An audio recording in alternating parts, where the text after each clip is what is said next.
Olá, pessoal. Bem-vindos a mais um episódio do GFTcast. Eu sou Alessandro Bonopani, CEO Brasil do Grupo GFT. O GFTcast é uma iniciativa da GFT Brasil.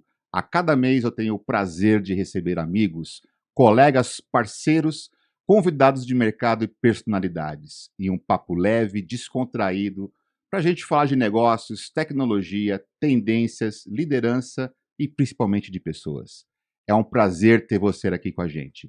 Os episódios do GFTcast comigo e do GFTcast Tech estão disponíveis no YouTube e nas principais plataformas de podcast. Hoje eu tenho aqui o prazer, na minha convidada, a Mônica Korosui. A Mônica é CIO da Galgo. E hoje, nosso episódio é para falarmos sobre governança e longevidade empresarial. Mônica, é um prazer te receber aqui no nosso podcast. Obrigada pelo convite. Como você disse, meu nome é Mônica Korosui, sou CIO da Galgo, cuido de toda a parte de tecnologia e operações das plataformas da Galgo. Tenho um pouco mais de 20 anos de experiência no mercado, para não entregar a idade. Sou casada, mãe do Marcelo e avó da Helena, com muito orgulho. Uau, seja bem-vinda. Obrigada, vamos lá. Vamos lá. Realmente é um tema bem em voga, bem em pauta nos dias de hoje. Queria começar então, sem muitas delongas, Mônica. Eu sei que você possui uma forte atuação em governança e tecnologia, em TI, né? E por isso eu gostaria de saber de você, a governança, ela é a bússola da longevidade das empresas? Olha, Alessandro, eu sem pensar muito vou te responder que sim, né, até porque a governança é a disciplina que rege, né, que ajuda a definir as diretrizes de uma companhia para que ela tenha transparência, ética nos negócios, né, e isso tudo com uma série de outros itens é o que garante a longevidade de uma companhia, de um negócio, de uma estrutura e também um relacionamento com os nossos clientes e com todos os clientes, né. É engraçado quando a gente fala de governança, as pessoas acham que é uma maneira da gente engessar as coisas. Na verdade, não, né? É organizar para que a gente consiga escalar de uma maneira organizada, mais ou menos por aí, né? Você sabe que a governança ela passou, por um período que isso eu vou te falar um pouquinho da minha experiência lá em 2005, onde as pessoas achavam ainda que a governança de TI ou a governança corporativa era o antigo OIM, né, Organização Os e métodos, Métodos, exato, e que tudo era uma questão de documentação. E na verdade a documentação é uma base importante para qualquer negócio, né, sem a gente gerar documentos, sem a gente gerar procedimentos, a gente ter controles efetivos, a gente não tem literalmente um norte, não consegue transformar isso em uma linha de produção. Mas eu acho que o principal, principal visão, né, da governança, seja ela corporativa ou de TI, é justamente você conseguir, organizar e estabelecer claramente a comunicação e os limites de uma companhia. grande desafio isso, né? Então, já pegando esse gancho, indo para a segunda pergunta, é como aplicar uma boa governança nas áreas, né? E, naturalmente, quais são os principais desafios para que isso aconteça? Olha, a governança ela permeia todas as áreas de uma companhia. E eu acho que independente da área de atuação, seja ela tecnologia, seja ela RH, toda a parte financeira, mas eu acho que principalmente o maior desafio é a comunicação. Gente, eu acho que dentro de uma companhia, dentro de uma empresa, desafio é ter uma comunicação clara, fluida, e obviamente pautada na documentação dessas diretrizes, né, no por onde vamos, para onde vamos, né, e isso Como vamos? como vamos. E isso é o que a governança faz, é estabelecer literalmente esses caminhos, estas formas e conseguir o desafio é conseguir fazer as pessoas acompanharem o que foi definido, o que está sendo definido em tempo real e principalmente adaptação e flexibilidade, né. Conseguir se ajustar a cada momento, porque os ventos não sopram sempre para um E as lado. pessoas, ela também têm que acreditar, Principalmente, elas o o engajamento. engajamento ele parte, Alessandro, do acreditar, da motivação. O que te motiva, né? A motivação, ela está muito relacionada ao que te move como ser humano, é uma questão muito pessoal. O engajamento é como você pega essa motivação do cara e consegue fazê-lo acreditar naquele projeto, naquele caminho, e juntos, né, com essas 2 diretrizes, seguir e alcançar os objetivos que foram estabelecidos. Excelente, perfeito. E quando a gente fala de governança, naturalmente a gente tem que linkar, com o novo modelo, né, de realizar projetos, né, uma forma de uma governança da metodologia ágil, né. A gente vê que nos últimos anos, maioria das empresas, grandes partes das empresas, principalmente empresas que têm tecnologia envolvida, apostando muito na agilidade, na maneira como se conduz e que se gerencia projetos. Na sua visão, Mônica, como é que você vê a convivência, né? Hoje, obviamente, as empresas estão mais maduras, as pessoas, né, têm mais maturidade no conceito ágil. Como você vê, né, a convivência entre governança, né, e agilidade, né? Se no seu ponto de vista dá para conciliar, né, essas duas coisas. E quando a gente fala de ágil, um comportamento ágil, dá para garantir a governança? Tá, Alessandro, eu acho que assim, o que a gente também viveu no início da febre do ágil é que os agilistas mais puros, né, eu falo os puristas do ágil, eles achavam ou eles pregavam, né, ou eles vendiam que não era necessário ter documentação, que tudo poderia ser feito de maneira, eh, mais livre, mais solta, mas infelizmente as empresas dependem, ou felizmente, né, eu acho que é felizmente, as empresas dependem de uma situação que é controle orçamentário, né, controle pessoal, assumir riscos, né, então a gente tem que ter uma gestão de risco muito forte. Time to market. Time to market, não perder oportunidade, né, que é justamente o que garante aí o sucesso ou não sucesso dos projetos.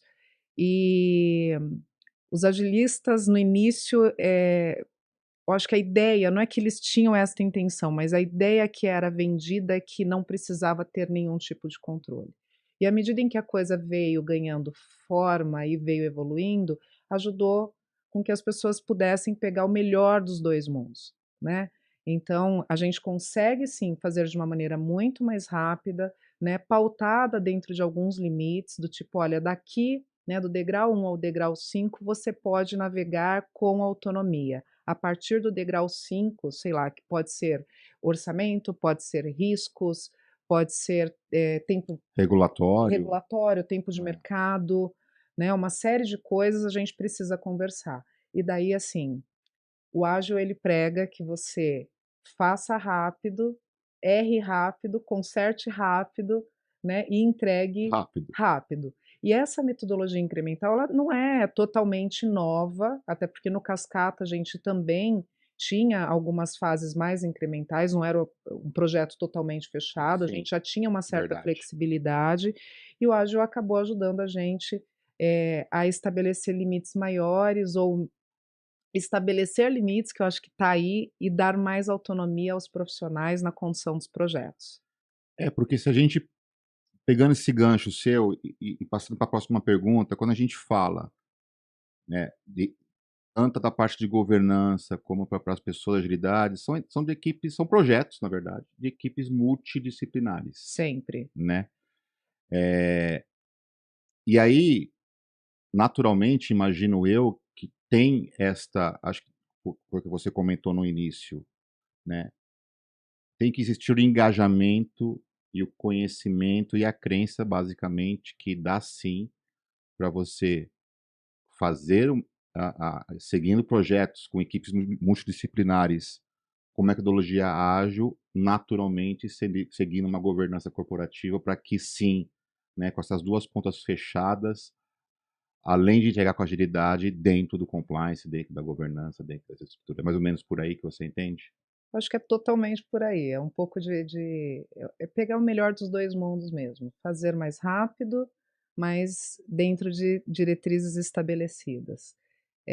Se permitir errar, eu acho que isso veio, e a agilidade traz isso muito forte, porque como a gente não vai descobrir o erro depois de um longo período de projeto, isso ajuda a corrigir o erro, identificar o erro e evoluir dentro de um projeto com os ajustes necessários. A agilidade trouxe para o mercado mais conservador uma visão de flexibilidade que nós não tínhamos antes, e de entregas menores, que a gente gostava, né, e eu falo a gente porque eu trabalhei É, uma vida inteira no modelo sem cascata, dúvida. e essa transformação para o ágil também me ajudou a entender que é possível ter entregas bem menores e graduais, não querendo entregar, tipo, já a Ferrari, uma Mercedes pronta, né.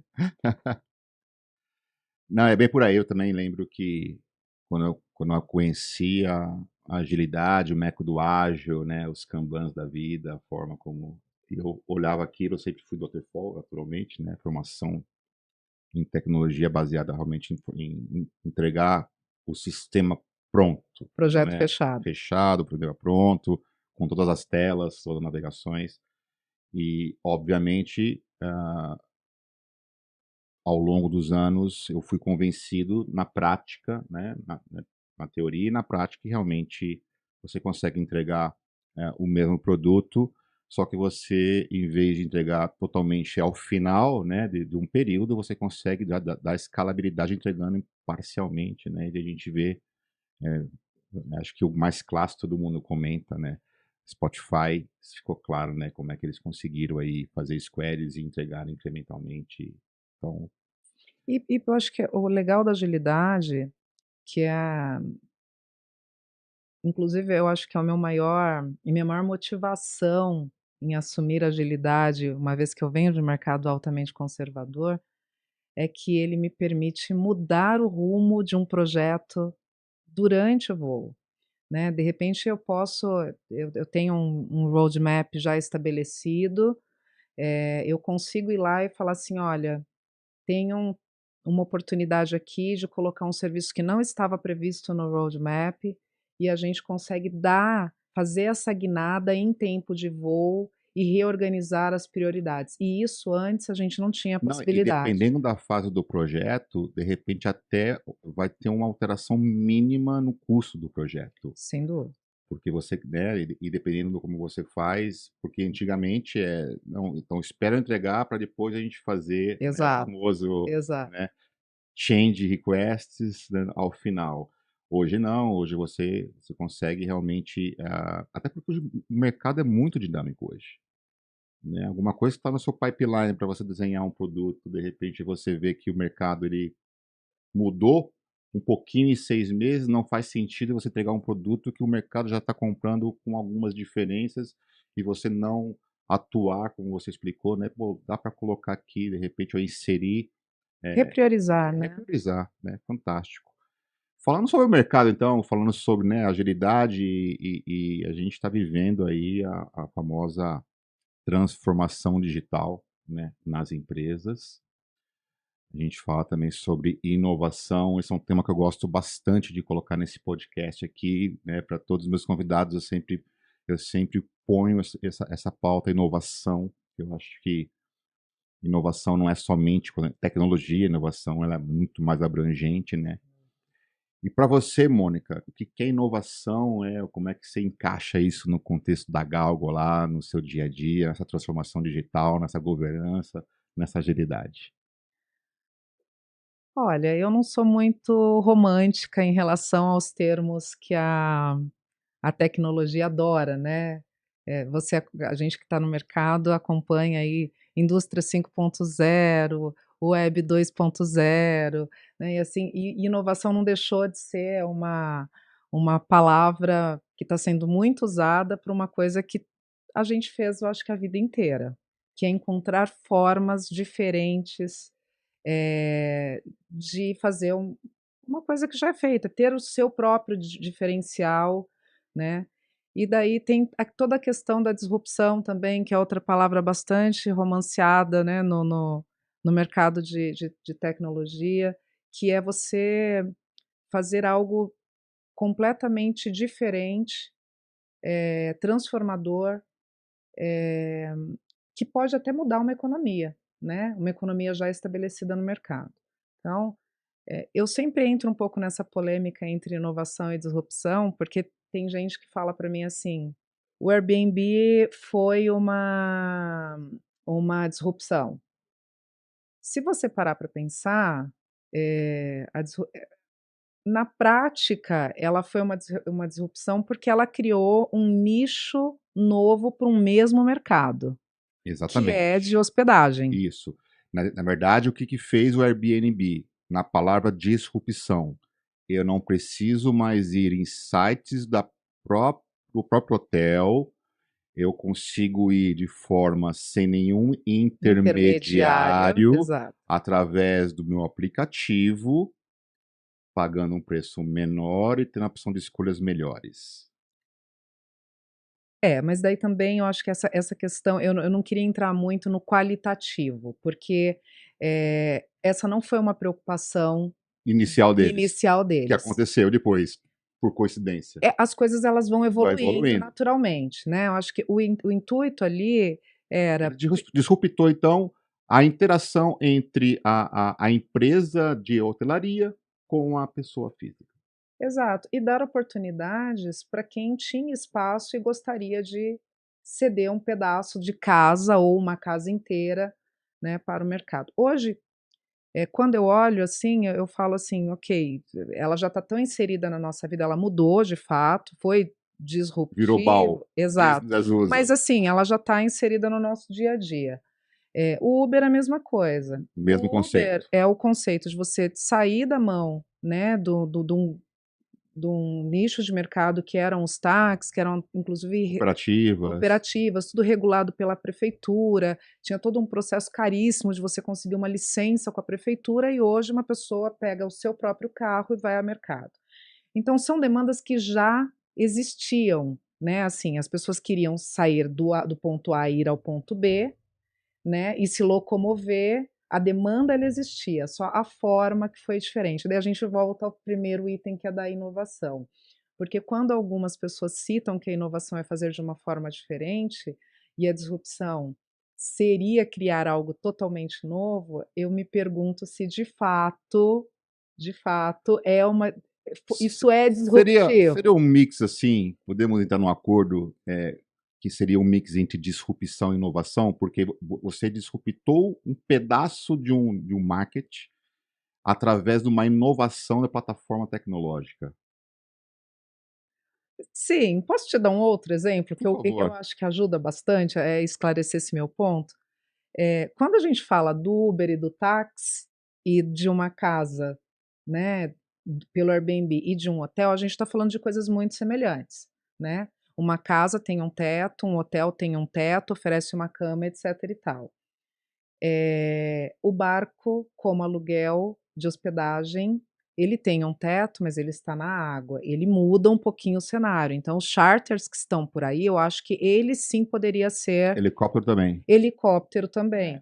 Avião, gente, tem gente que tem o esqueleto de um avião e coloca para alugar, né, para você dormir dentro de um avião como se ele fosse uma casa. Eu acho que isso muda um pouquinho, daí por este caminho eu vou concordar.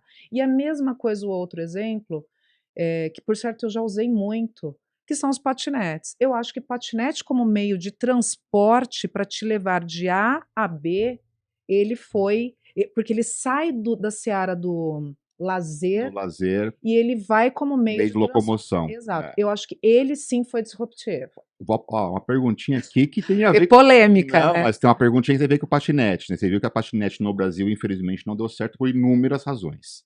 E no mundo, Ele, tá, é. eles estão recolhendo em vários outros Vamos lugares. falar de um tema quietíssimo, que não está nem na nossa pauta, mas eu Mas gostei desse fala? assunto. Tuk-tuks. Ai meu Deus. Hã. Você viu que há uma semana atrás uma empresa, né, começou a disponibilizar aí alguns tuk-tuks em São Paulo Aham. e já deu polêmica, já, né, a prefeitura já, opa, não é bem assim, já cortou. Ou seja, o tuk-tuk é disruptivo para o Brasil. Mas você concorda que ele é um meio de transporte? Sim, Porque por baixo de um tuk-tuk, tem alguém e levando ele você. não, e ele tem uma moto ali É. embaixo do tuk-tuk, ou ele tem Seria uma as adaptação de um carruagens, automóvel. do século XXI. Exato. As carruagens tem um chofer e as carruagens do século XXI.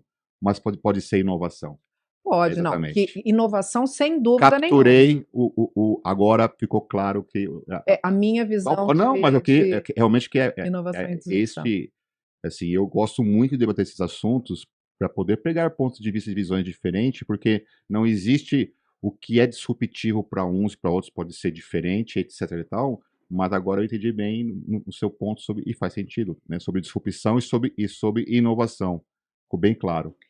E com base nisso, e trazendo um pouco da história, né, na Galgo, você perguntou como é que eu coloco isso no nosso dia a dia. A Galgo, ela é uma empresa que nasceu de uma necessidade, de padronização do mercado, tá. Não vou contar toda a história da Galgo, mas o que traz, assim, eu acho que de ponto importante, é que a gente trouxe de maneira inovativa para esse mercado, como forma única, né, ou podendo ser uma das formas, talvez a melhor das formas, de troca de informações, porque essas informações que passam hoje pela plataforma do sistema Galgo, são informações que o mercado já trocava de várias outras formas, tá. Fax, pois é, talvez alguém não Fax. lembre, mas fax existiu. Muitas pessoas da nossa Não audiência sabem o que é vão um agora fax. no dicionário Aurélio. Também não vão, né? Porque Não, vão no Google, né? O que é um exato, fax. porque dicionário Aurélio é só Ex- para quem conheceu o fax. Exatamente. Mas enfim, e trocavam por fax, por telefone, né, o e-mail, desde 2000 para cá as pessoas utilizam o e-mail. As informações elas transitavam, né, elas corriam entre o mercado. E o que que a Galgo fez? A Galgo falou assim: "Bem, a informação transita no mercado, ela transita de formas variadas, né, porque quando eu mando um e-mail, eu mando num determinado padrão, quando eu mando por fax, eu mando num outro padrão, quando eu ligo, né, que eu vou falar com alguém, que também é uma novidade nos dias de hoje, as pessoas só trocam mensagem, ninguém mais liga para ninguém, mas antigamente só havia telefone, para falar, e quando ligava a informação também chegava de uma forma completamente distinta. Isso trazia um erro operacional, né, um risco operacional bastante considerável. Então o que que nós fizemos de novo? Né, que a gente pode entrar na discussão de inovação e disrupção, Eu ia fazer a mas pergunta no final. eu imaginei. O que nós fizemos de novo foi justamente tentar criar um padrão, né, um formato em que atendesse pelo menos a maior parte do mercado, porque nunca dá para atender 100%, eh, aonde essas informações vinham sempre inteiras, né, tempestivamente, num mesmo canal. A informação ficava disponível para o provedor disponibilizava a informação para o consumidor ou os consumidores, porque nunca é um para um, é um para N, de uma maneira padronizada e tempestivamente. Então, assim, isso eu acho que foi o grande sucesso, né, dessa mudança para o Galgo, e até pouco tempo atrás, a gente nem tinha concorrentes no mercado, né. Hoje ainda existe, mas o que eu quero dizer com isso é, alguém começou. E eu acho que essa é a sacada, talvez a pequena diferença entre inovação e disrupção é Sem que dúvida. alguém precisa começar. Alguém precisa começar. E eu E, acho que a e esse alguém é o disrupção é o disruptivo. disruptor. É, Exato. é. Não, sensacional. E aí, queria agora falar sobre um tema que também está bastante em pauta e é um tema que, particularmente na GFT, a gente é bem atuante, que a gente fala sobre diversidade, Uhum. né?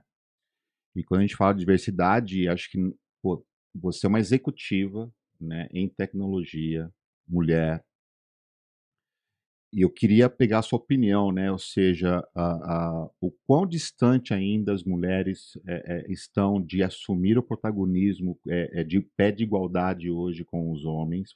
Quando a gente fala de tecnologia, a engenharia, assim, teóricos sempre foram rotulados da época da faculdade, na nossa época de faculdade, quando a gente começou, que era empregos de homens, né? Assim, quem fazia psicologia, quem fazia Eram mulheres. era mesmo enfermaria, Enfermagem, perdão. né? A psicologia era mulher, então assim também tinha esses rótulos, né? Então, nada melhor do que ouvir de você, uma mulher, né, executiva em tecnologia. Queria um pouquinho que você contasse para a gente, né, o quão isso é importante, né, nos dias de hoje e como é que você se sente e imagino, puder compartilhar um pouco com a gente, se você já sofreu preconceito ao longo dessa jornada, se você se sentiu desrespeitada por ser mulher. Queria que você compartilhasse, que é muito importante nos dias de hoje a gente ouvir da boca das mulheres, porque não adianta eu falar aqui sobre um tema que eu não estou assistindo na pele.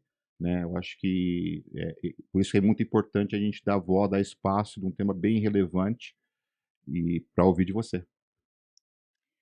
Olha, Alessandra, acho que o primeiro ponto que esse tema ele é de muita relevância, eu me sinto bastante confortável em falar sobre ele, mas não sem agradecer mulheres de gerações anteriores à minha, que bravamente en enfrentaram, encararam dificuldades no mercado para abrir esse espaço que hoje eu tenho uma cadeira para sentar, né. Então foram elas as pessoas responsáveis pela minha trajetória até aqui, e eu espero ser essa pessoa também num futuro, né, para as novas gerações.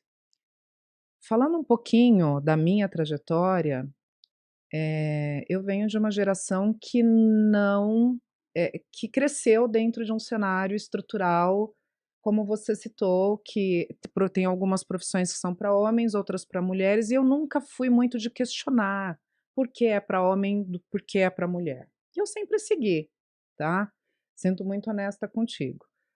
Até o dia que eu tomei a decisão que eu queria ser engenheira.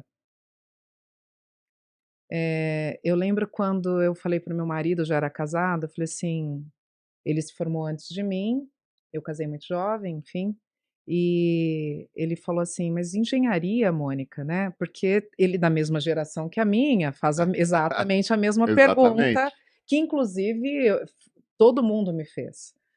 Eu falei assim: "Ah, eu gostaria de ser engenheira, eu não sei a razão, não tenho, eh, um uma boa base matemática, mas eu acho que eu quero me propor este desafio." Ele topou comigo e eu fui fazer engenharia. Primeiro ano de engenharia, 103 pessoas na sala, 103 alunos, 3 mulheres. Daí Eu eu ia chutar três mesmo. 3 mulheres. 103, 3 mulheres. Primeiro ano é sempre assim, a sala sempre é cheia, Sim. daí quando Aí chega vai, no vai, último ano vai derretendo vai a sala. derretendo, exato. E numa das aulas eu tinha um professor muito querido, um professor japonês, Watanabe, o nome dele, e ele falou um dia para mim assim. Eu estava com muita dificuldade, mas muita dificuldade com uma matéria, com a calculadora Não vai me da falar que era HP. cálculo diferencial integral, porque essa matéria realmente foi meu karma na faculdade também. Olha, eu não me recordo agora qual era Em a matéria, engenharia tem até o 4, né? O cálculo diferencial um, 2, 3 e 4. Lá em ciência da mas computação só para te tinha lembrar, eu só o estava no cálculo primeiro 1. ano, Ah, tá. então não tinha cálculo ainda. Ou tinha cálculo 1, Não, provavelmente. tinha cálculo 1, é. E eu lá com aquela bendita HP 48G, 48G. 48G, bababá, bababá, apanhava da HP, eu apanhava da disciplina, e eu não tinha nenhum apoio naquele ambiente altamente masculino, porque eu era uma mulher casada, que estava indo Já para a tinha filho naquela faculdade, época já já? tinha filho, que estava indo para a faculdade mais velha, eu estudava com jovens, adolescentes, né, assim, a mentalidade era a maturidade era completamente É. diferente. Então eu me sentia bastante isolada. E de onde ele chegou para mim e falou assim: "Mônica, eu queria dizer para você uma coisa que eu ouço muito, mas não é para te desmotivar, é só para te desafiar." Ele falou: Tem uma máxima na engenharia que diz que ou você é bonita ou você é engenheira enquanto mulher. Para você ver o nível do preconceito que tinha naquela época, né? Daí eu olhei para a cara dele, e ele era muito querido, ele nunca me desrespeitou, nunca tive esse tipo de problema, tá. Daí eu falei para ele assim: "Eu não sei se eu entendi, Watanabe, você tá falando para mim que eu sou bonita, por isso que eu não entendo matemática, ou tô com dificuldade, ou você tá falando para mim que ser mulher, não é um, eh" Não dá fit exato, com a com a engenharia. engenharia. Mas assim, isso sem pensar nos nossos temas de Claro. hoje, tá. Daí Até ele porque não se pegou falava sistemas de hoje naquela época. não, não, não. E ele pegou e falou assim: "Não, não, eu só estou te falando isso, porque você vai encontrar essa dificuldade hoje aqui na minha matéria, e à medida em que você for evoluindo no curso de engenharia, você vai encontrar dificuldades maiores ainda". E eu voltei para casa, fiquei pensando sobre isso, eu chorei bastante. E meu marido falou: "Mônica, olha, será que não é a hora, né, assim, será que não é bom você desistir?" Eu falei: "Não". Fui lá, me matriculei num curso de matemática, existe um curso para você existia na época, para você operar a 48G. Fiz um curso de sábado e domingo e consegui concluir meu primeiro ano de engenharia. Quando chegou no final do ano, sem DP, sem nenhuma dependência. Quando chegou no final do ano, eu olhei assim, eu falei: "Gente, mas assim, foi um ano tão sofrido". Foi um ano com filho pequeno, casada, né, sábado e domingo estudando para conseguir dar conta das matérias, que Cuidando do lembrando bebê, exato, lembrando de e trabalhando, tá, eu trabalhando. não só estudava, eu Pois é, trabalhava, eu estudava à noite, eu tinha jornada filho tripla. exato. E eu peguei e falei: "Olha, quer saber? Eu não é por dar o braço a torcer que eu sou mulher, eu não posso fazer engenharia, mas eu acho que é tão difícil, e não ter apoio é mais difícil ainda, que eu vou desistir". Daí conversei com meu marido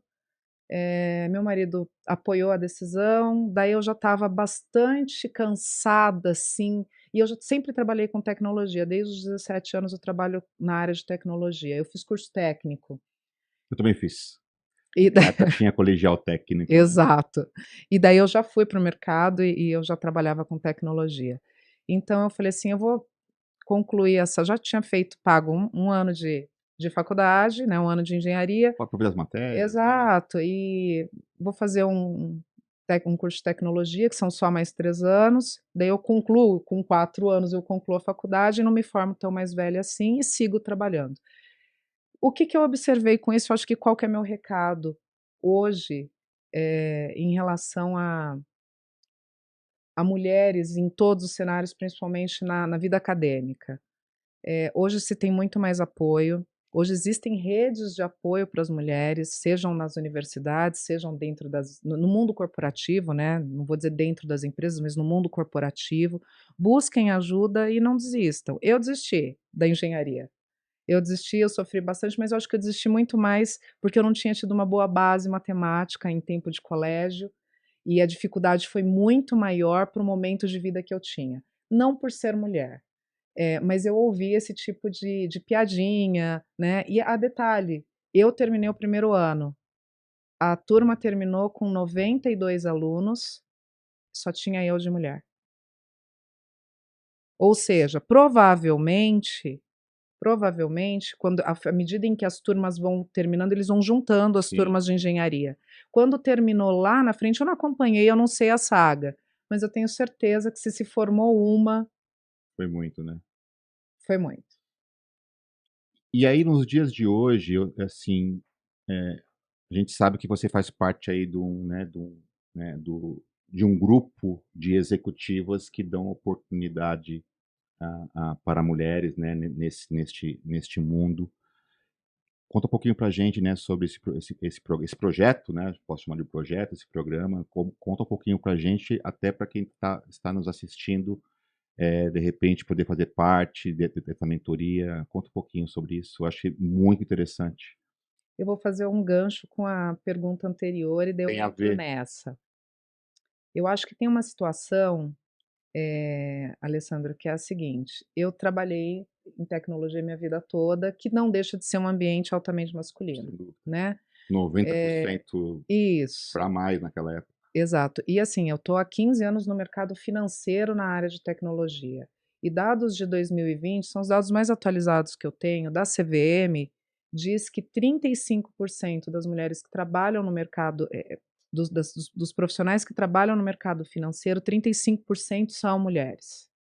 Tá? Esses dados estão no site São do atuais, CVM 2020, são dados, 2020. dados de 2020. Eu não sei Tá. se eles refizeram esta pesquisa, tá?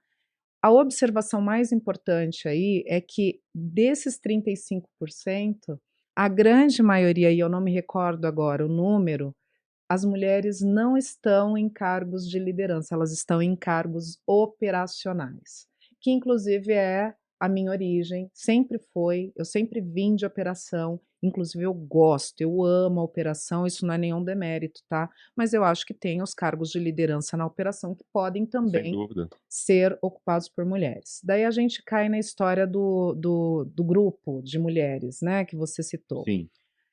O nome desse grupo é MCIO, que na verdade a origem é Mulheres CIOs, de Chief Information Officer. Esse grupo vem de mulheres assim maravilhosas, de diversas gerações, que formaram uma rede de apoio justamente para alimentar esta pauta que agora ela está em evidência, mas elas vêm trabalhando nesse tema já há algum tempo. Era um grupo mesmo de amigas, tá? De colegas, que virou uma associação em 2021. Em 2021 virou uma associação, tá? Tem CNPJ, a gente paga uma Legal. taxa associativa que é revertida para todo este trabalho da rede de apoio. Perfeito. É um grupo sensacional que trabalha, né, eles têm frente, nós temos, eu posso falar, eu não sou voluntária no grupo, eu acompanho tudo o que está acontecendo lá, as meninas fazem um trabalho, principalmente quem pode ser voluntária faz um trabalho brilhante, mas eu vou te contar, é uma rede de apoio, assim, incomensurável. Elas me ajudam, nós nos ajudamos, nós nos respeitamos, e é super comum a gente ver a transição acontecer dentro do mesmo grupo, tá? As mulheres saem hoje de uma empresa e entram na posição de uma outra mulher, às vezes, que estava naquela empresa, e esta que saiu ou está em processo de recolocação, com todo o apoio do grupo e com muito respeito do grupo, ou já em uma outra posição que às vezes era ocupado por um homem ou por uma outra mulher que não estava ali dentro do grupo.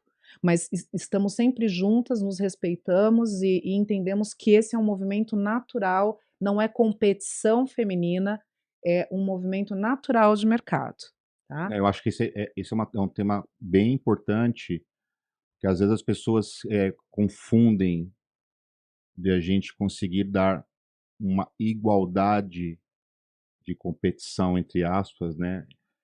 Quando eu vejo grupos de mulheres como esse que você participa, outros grupos, ou mesmo na GFT,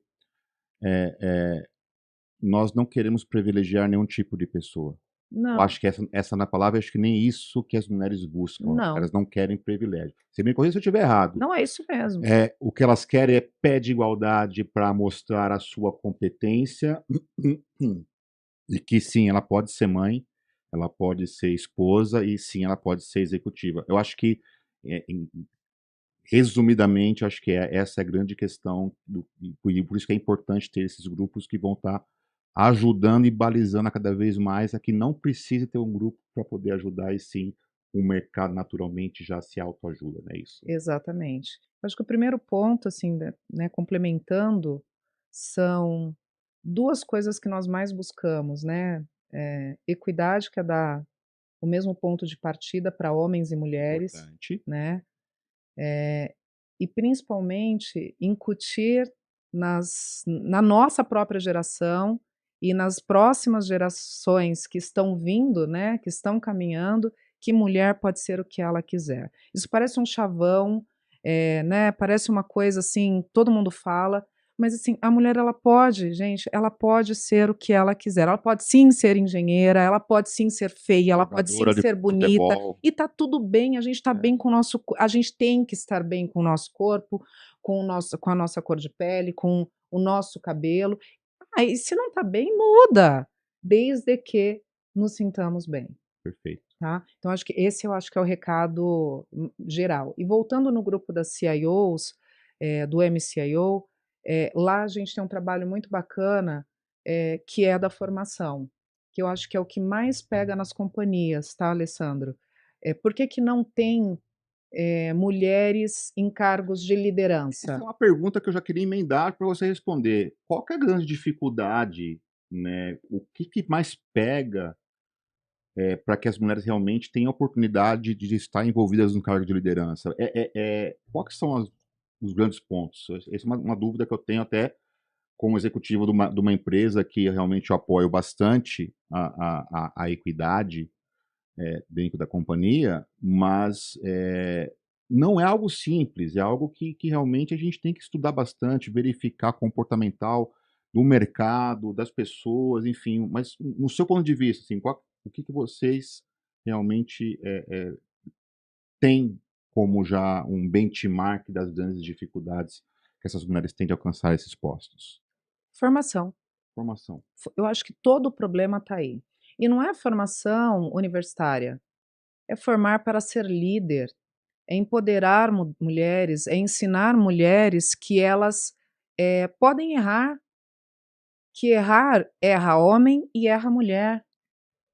E que o grande diferencial é a nossa postura diante da situação, mas o empoderamento é que nos permite ver isso, tá?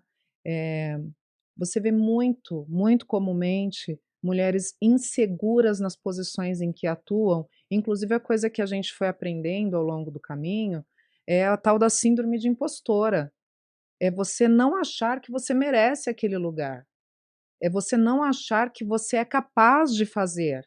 Daí chega um Ou se sentir coleguinha, inferior porque você está sempre. numa sala de reunião e você é uma única mulher lá e de repente só o fato, e aí impressão minha, né? Só o fato de você estar numa sala com 6 homens e Você é você um é bicho mulher, estranho. você já naturalmente imagina que já retrai. Totalmente. Totalmente. É completamente diferente você chegar num ambiente onde tem homens e mulheres e você chegar no ambiente, seja ele o qual for, universitário, corporativo, até vida familiar. E você chegar num ambiente onde você tem um certo equilíbrio de gênero. Porque daí você se sente segura, você se sente acolhida, você sente que você tem voz e que você pode falar, porque outras pessoas também, como você, vão te dar ouvido. Eu acho que um grande ponto que a gente pode trabalhar dentro das empresas é justamente ajudar na formação. Eu sempre falo, assim, não é clichê, tá, gente? É uma coisa que eu acredito muito e quem já trabalhou comigo sabe disso. eh, e eu tive o privilégio de ter bons chefes. Eh, e Lideranças que te inspiraram. lideranças que me inspiraram, e assim, eu tive uma única líder mulher. Vilela, beijo. No mais, sempre foram homens, tá? E eu tenho atualmente um chefe que apostou muito em mim, né? Um líder, um amigo, um colega que apostou muito em mim.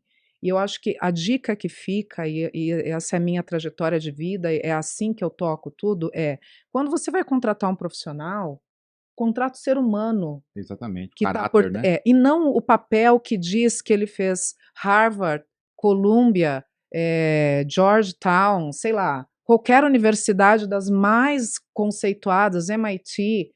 Não é esse o ponto, porque a forma como ele é como ser humano é o que vai refletir a forma como ele vai tocar os negócios e o projeto. Eu É, estou totalmente de acordo com isso. Inclusive, no onboard que eu faço para a GFT, nas pessoas que entram, eu sempre tenho uma frase que eu uso, que é uma frase que é meio que um mantra para mim. Eu falo que a GFT contrata caráter e forma talentos. é isso aí. Você disse tudo. Só que daí entra um apelo feminino, pelo tema, pela causa. mulheres ainda precisam de formação para líderes, porque nós fomos operacionais uma vida inteira e a gente não tem habilidades que vocês desenvolveram naturalmente, vocês homens desenvolveram naturalmente, enquanto crianças, né. Porque, eu escutei isso recentemente, tá, me fez parar para pensar. Quando você tem um filho e uma filha, o menino vai bem na escola, o pai, é só pensar, o pai chega para o filho, ou o pai ou a mãe, né, os pais, e falam: "Nossa, como você é inteligente. Nossa, como você é esperto, parabéns". Daí a menina vai bem na escola e entrega o boletim, nem sei se é boletim mais hoje em dia, entrega o boletim, o que que você fala para a filha? Você tem filhos? Tenho 2 O filhas. que que você fala para sua filha? Eu já falo que ela tá de parabéns, na verdade, assim, um parênteses aqui, tenho 2 filhas, uma de 28, já é casada, já tem um genro, tudo, e uma de 12. E minha filha de 12 anos, ela vai muito bem, assim, eu até brinco com a minha esposa que eu falo que ela não é minha filha, né. Então, bem que ela vai, porque, assim, ela vai muito bem, ela ama estudar, ela ama tal. E quando ela vem com as notas assim, eu fico muito emocionado, porque, assim, cara, é impressionante, e eu elogio muito, assim. E teve uma vez, ela veio chorando, porque ela tirou 8,5. Meu Deus, que dó. Não, mas aí é uma preocupação, e isso me deixou preocupado, porque, eh, também não pode ser tão bitolado ou achando que uma nota 8,5 é ruim, e aí eu acho que isso muita coisa em excesso é prejudicial, por mais que a pessoa seja estudiosa. Mas eu vibro demais com ela, expliquei para ela que um 8,5 é uma excelente nota e que às vezes ela vai ir mal, mas o mais importante é ver como ela ama estudar e como ela se dedica a isso. Mas eu acho Se eu que tivesse homem, eu não sei o que você está colocando, se eu agiria diferente ou não, aí seria suposição. Dado o meu caráter, aquilo que eu acredito, tanto é que quando veio a segunda filha, eu quis que fosse mulher, porque a sua porque a experiência minha já tinha sido experiência com a minha filha mais velha tinha sido maravilhosa, né. Mas pode ser porque não faz tanto tempo, né, Mônica, se a gente olhar há 30 anos atrás, o mundo é muito diferente, o patriarcal nas casas era aquilo que realmente vinha dos avós, vinha dos bisavós, né. É uma coisa recente essa mudança, né, de estrutura nós familiar. fomos criados E no patriarcado, geração né. X foi, É. nossa geração X Não foi, tem jeito, não né. tem jeito. Mas o que eu queria só te dar de exemplo é que, assim, culturalmente, você não, como você mesmo se mostrou aqui, né, você elogia, né, parabeniza, mas culturalmente as pessoas quando têm um menino e uma menina, o menino vai bem na escola, eles falam assim: "Nossa, você é inteligente, você é corajoso, você é esperto". E quando você tem uma menina, você fala: "Nossa, que linda".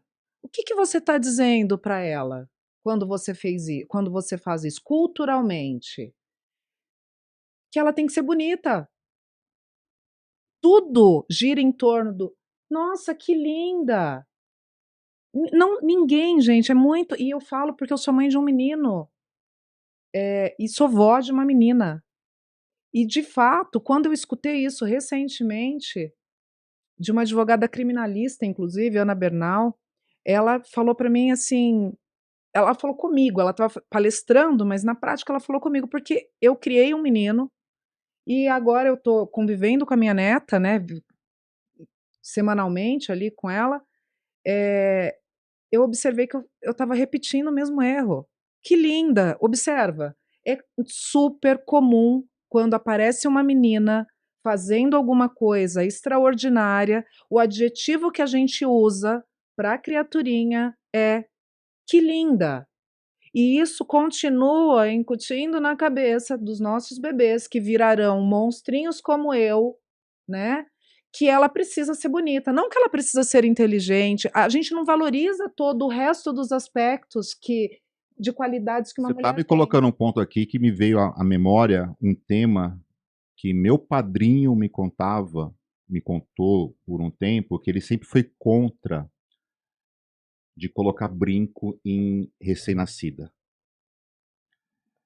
Você pode perceber, Todas as pessoas que têm filha mulher, acho que 99,9% Sai da maternidade com brinco. já sai com brinco, né? E meu padrinho, ele tem 2 filhos, né? Uma menina e um menino. Até a filha dele é médica hoje, a Lilian. E ele sempre. Eu lembro que eles conversavam com meu pai, até comigo, quando a Stephanie nasceu, minha filha mais velha, óbvio, coloquei brinco, né?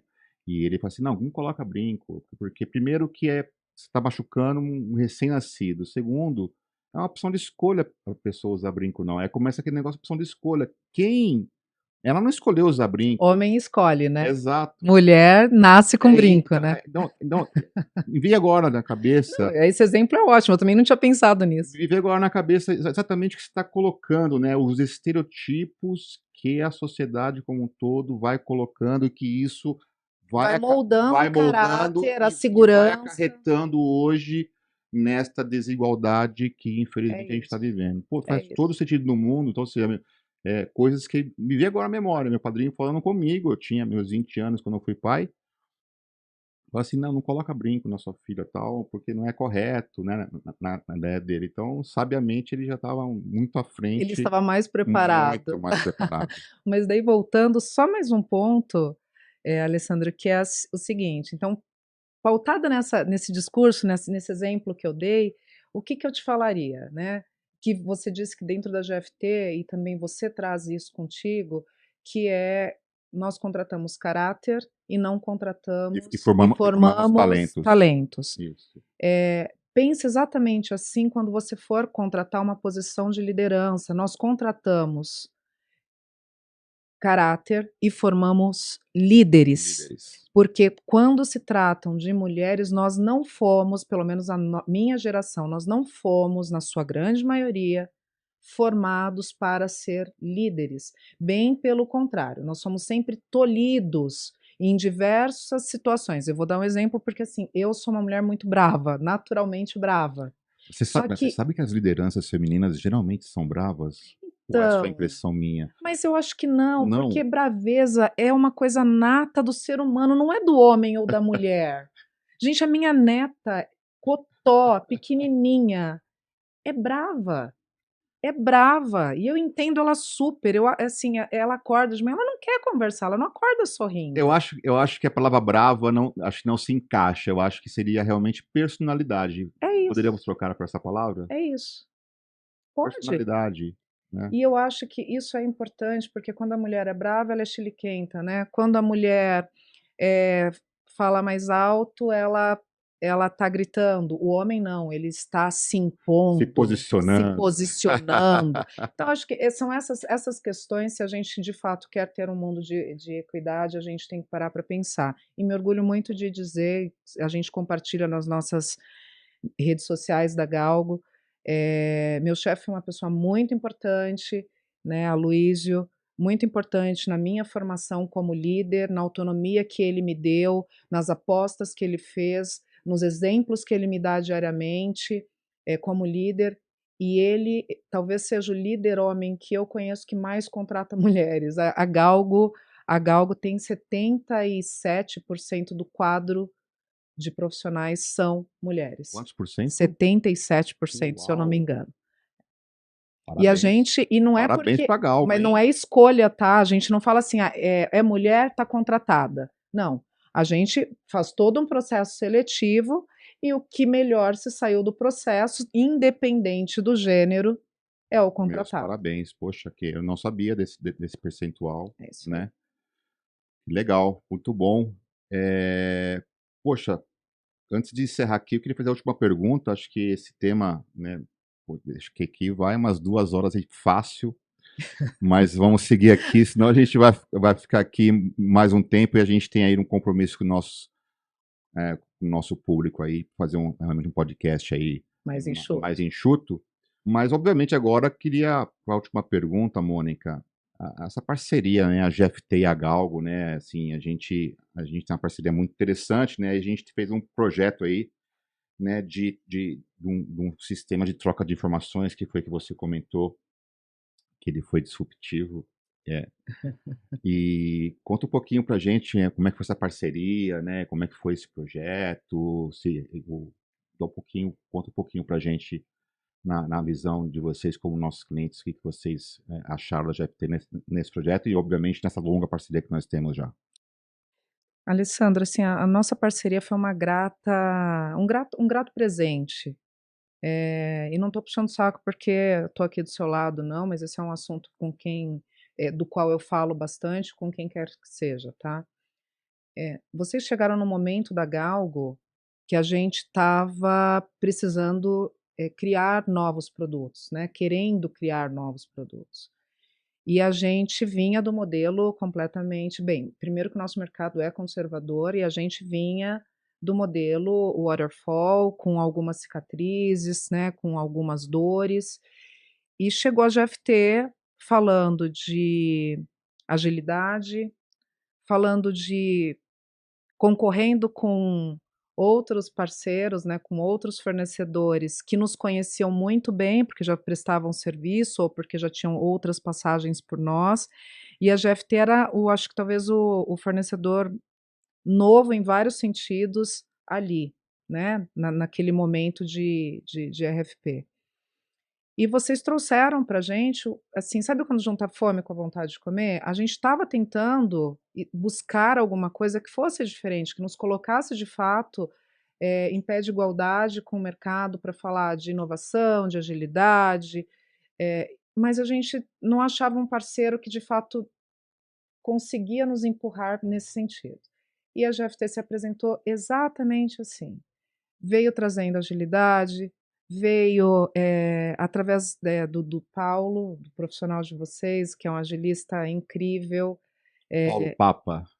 O Paulo foi um divisor de águas assim, para a gente, porque ele teve muita habilidade de entender que nós respondemos para um mercado conservador, que demanda inovação, que demanda agilidade, e no final das contas, ele conseguiu ser flexível e mostrar. Foi aí que eu acreditei na agilidade, tá?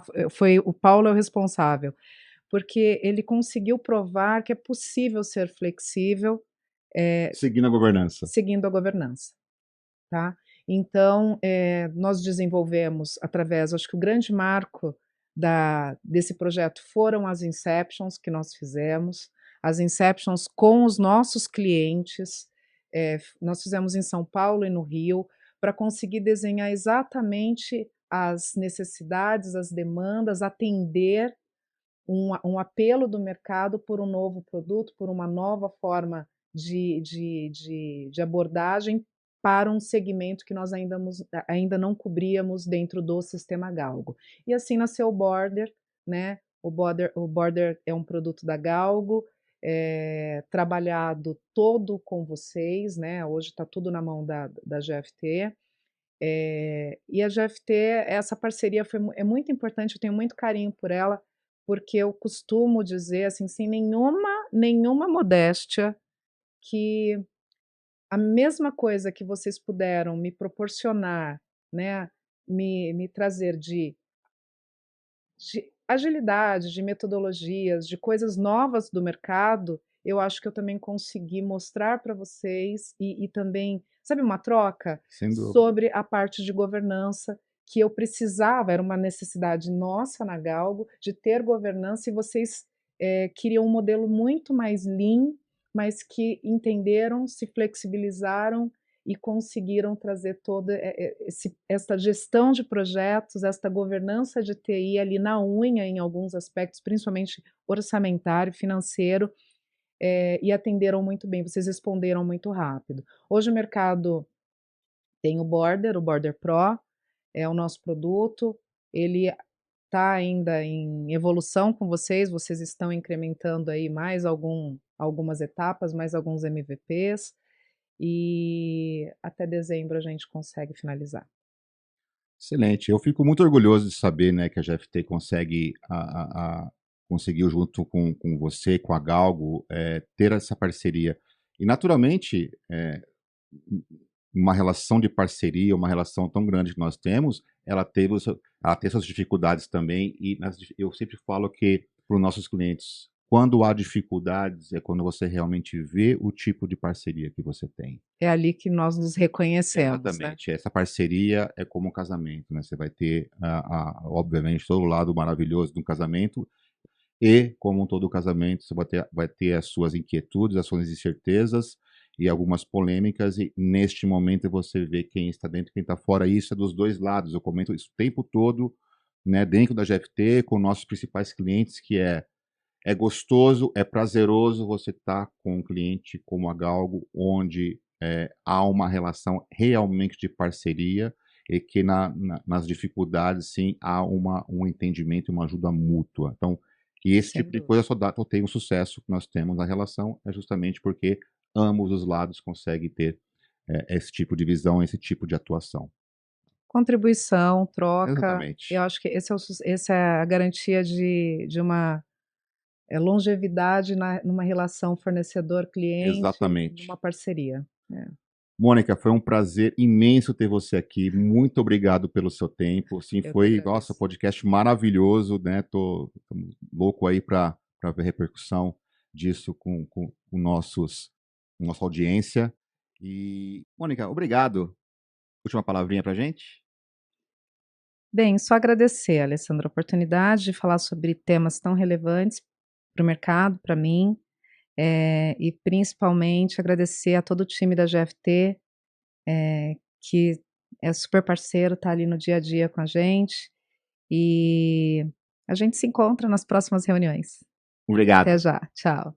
E foi muito legal também encontrar com você que acompanhou esse GFTcast comigo, Alessandro Bonopani. Não deixe de conferir também o próximo episódio de FTCast Tech, com o nosso Robson Agapito, o Jorge Proice, e que em breve estará no ar nos nossos canais. Gostou? Compartilhe o link desse episódio, faça esse conteúdo chegar a seus amigos. Não esqueça também, obviamente, de seguir a GFT nas redes sociais. Estamos no Instagram, no LinkedIn, Twitter, YouTube, Facebook e temos também o blog dentro do nosso site gft.com. Vamos adorar receber os comentários nas nossas redes sociais. Deixa lá seu recado. Quer fazer parte do time GFT? Estamos com vagas abertas e você pode escrever pelo site. E aí, vamos voar juntos? Obrigado, pessoal. Até mais.